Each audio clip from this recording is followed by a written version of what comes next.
Yep, bleh.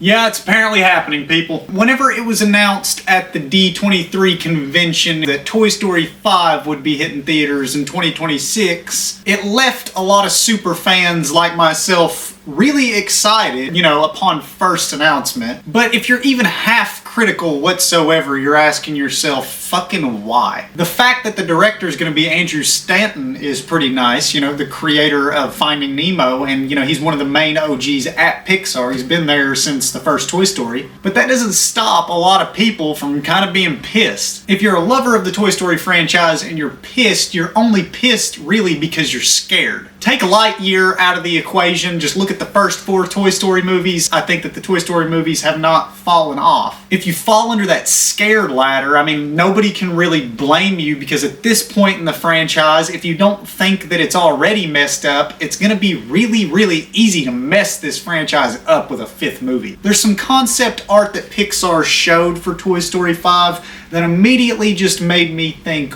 what the fuck? If you can see the picture here, it's a whole bunch of bullshit. As you can see, Woody is clear as day right there in the middle of the crew. In Toy Story 4, the whole emotional impact of that movie came from the ending and Woody deciding that he's going to be a lost toy. Right now, there's not a lot of details that I can tell you that I really want from this movie, aside from the fact that I'd like a nod or two at Andy. Maybe we see his family, his kids. Tell you something I really wouldn't mind seeing, and that's Bo Peep in Bonnie's room. Somehow I'd like to see that work organically. I can see Bonnie playing with Bo Peep. But I can really only tell you what I don't want from this movie. And the biggest don't want from this movie is a 10-minute montage showing us how Woody is just miraculously back in Bonnie's room. We got an opening montage in Toy Story 4 about what happened to Bo Peep and why she isn't present in Toy Story 3, but Toy Story 3 foreshadowed that, so it's okay. There's no foreshadowing, no warning whatsoever at why Woody would just be back in Bonnie's room. Okay.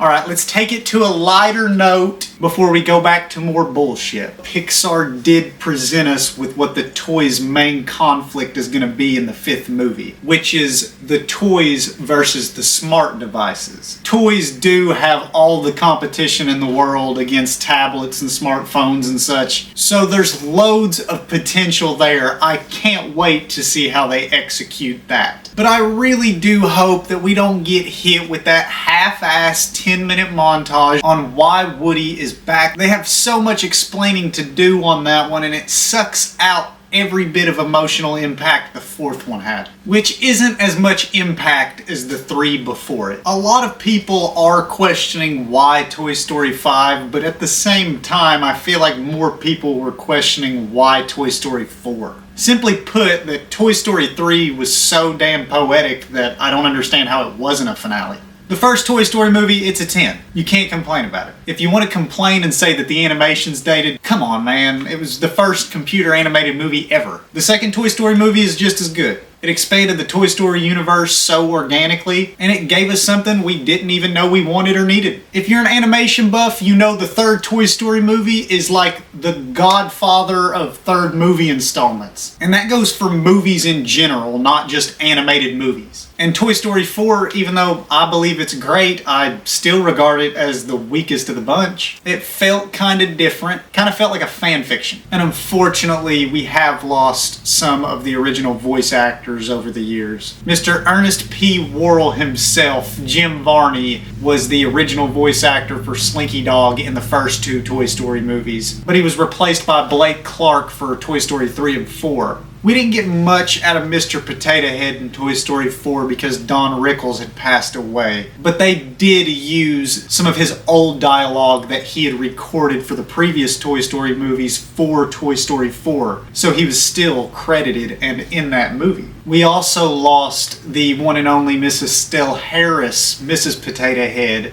So we can expect to see a lot less of the potato heads in this movie, and it sucks that they won't be as prominent. They were one of the funniest things about Toy Story. Okay, moving on to another plot detail that was announced that kind of gets me heated. That detail is that there's going to be an issue involving 50 rogue Buzz Lightyear action figures all stuck in toy mode.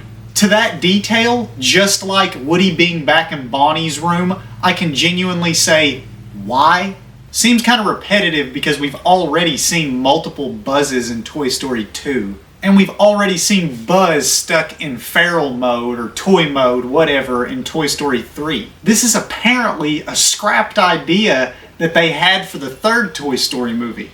Maybe they'll surprise me. I have no damn clue. All I know is I'll take as many Toy Story movies as Pixar will give us. So yeah, more or less I can tell you much more what I don't want out of this movie opposed to what I do want out of it. And sure, it sucks, but I'll take Woody just miraculously being back in Bonnie's room, and I'll take the scrapped idea with the 50 rogue Buzz Lightyear action figures. But Pixar, whatever you do, don't set this movie up like it's the ending to the franchise. Because first of all, you're making us all cry for no damn reason. And secondly, and more importantly, you're disregarding the impact of the film before it. Thank you guys for liking, commenting, and subscribing. Thank you for sticking through this long to the end of the video. What do you expect and what do you want out of the 5th Toy Story movie? Let me know down in the comments. And I'm sure I'll make an Incredibles 3 video. Bye, bitch.